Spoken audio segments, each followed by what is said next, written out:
just picking your moments. I think no matter where you are in your musical journey, it's easy to be impressed by something flashy. But I'm just here to say, like, if you're just playing guitar, if you're playing electric guitar and you just play 4-chord diamonds well, simple, executed to the best of your ability, that's gonna serve the house a lot better than trying to do everything in one moment, you know? So if Corey or Kenny, one of our worship leaders, or Tyler is, you know, singing out spontaneously in the Spirit, like, that might not be my chance to play out spontaneously, right? You know, I need to find the gaps in kind of how they're leading the room. This is a song we recently recorded, and I think it's just kind of an example. I know I talked about this a little bit in some of our times earlier, but man, this is just a song we're really excited about right now, and it's called Never Gets Old. It was really special because, you know, like I said, we do a lot of spontaneous things as part of traveling or part of church, and this song came out of a tour night in Portland, Oregon, where we just come out of our song Echo Holy and we're just kind of sitting, listening.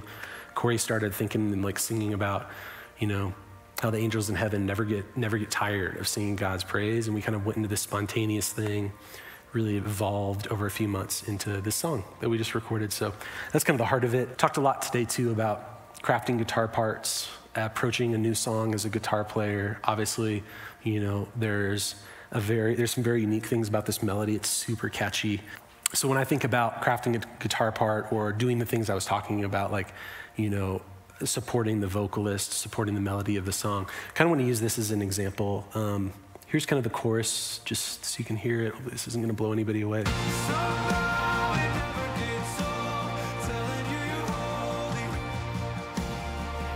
Yeah.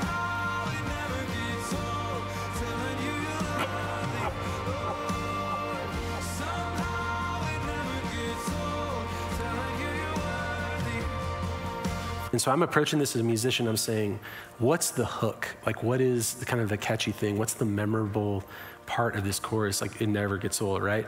And so to me, in my ear, like when I'm like thinking about crafting a guitar part, it's the never gets old, I'm telling you. That's kind of like the hooky, catchy thing, right? Instead of doing something, you know, over here in left field, right, to kind of do my own thing, right? I want to kind of come back and support that. So the part that ended up getting written, so I'm B flat, I'm kind of doing this B flat drone underneath.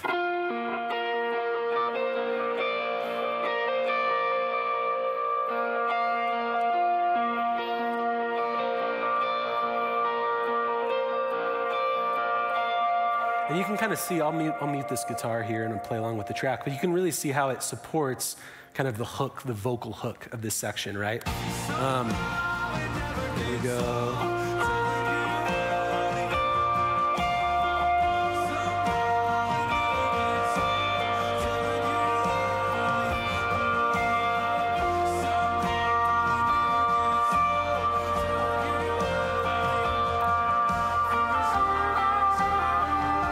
Anyway, just kind of an example there of like, I'm supporting the hook and then I'm finding the gaps. I'll solo just my guitar with the vocal melody, kind of show you what I'm talking about. So I'm trying to reinforce the hook of the song, right? And then I'm trying to kind of find the gaps where there might be a time to do something that is kind of catchy. So for me, it's like this song is very like orchestral. You can hear later on, it's like huge strings in the tracks. There's huge like, kind of feels like almost like timeless in the sense of like it never gets old. Like my original thought is like church bells, you know? I don't know, like something kind of like that. It's just like ringing in the background. So you hear in the gap with his vocal, it's like I kind of hear these big, like my guitar is kind of sounding like almost like church bells, like calling to worship or something. Sorry to get kind of like super artsy on you, but yeah, so I'll play chorus here and you kind of hear how the guitar is working with the vocal. Somehow it never gets old, telling you you're holy.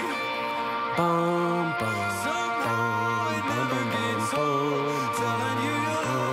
There's the gap, boom. So kind of this part where it's like, here's the hook,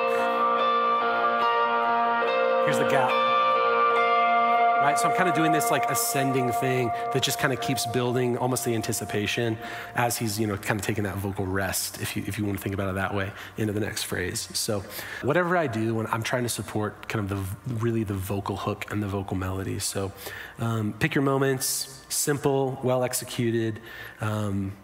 You know, to kind of speak to that other part too, it's like a big thing I use like on a technical level, like guitar-wise, is I'm using like kind of droning notes where I could play this same part and just kind of, you know, I'll do the repeat. Here might be like a kind of a way that maybe doesn't serve the this chorus the best. Here's like a back half, right? Really single note nasal.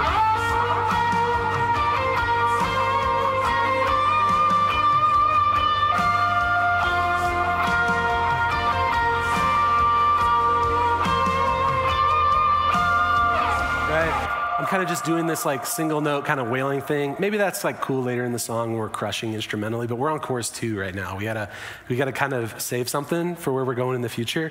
So the way I do that a lot is with like kind of like utilizing like droning strings. You know, so for me, instead of doing kind of that wailing single note thing, I'm kind of doing this drone part underneath the melodic hook. So it's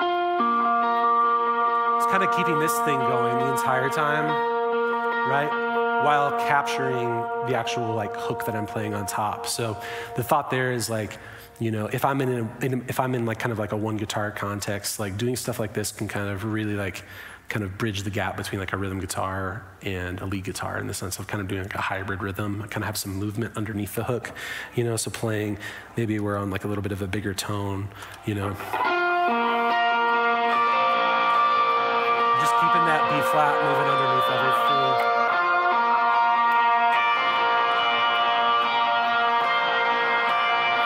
When we have a drum hit section, I might break away for a couple seconds to like sync up with the hits. But that's just kind of a thought there with supporting the vocal melodies. So I wrote Play Less. I think the other example on this song, and I kind of felt this, we had a pre-pro week in March.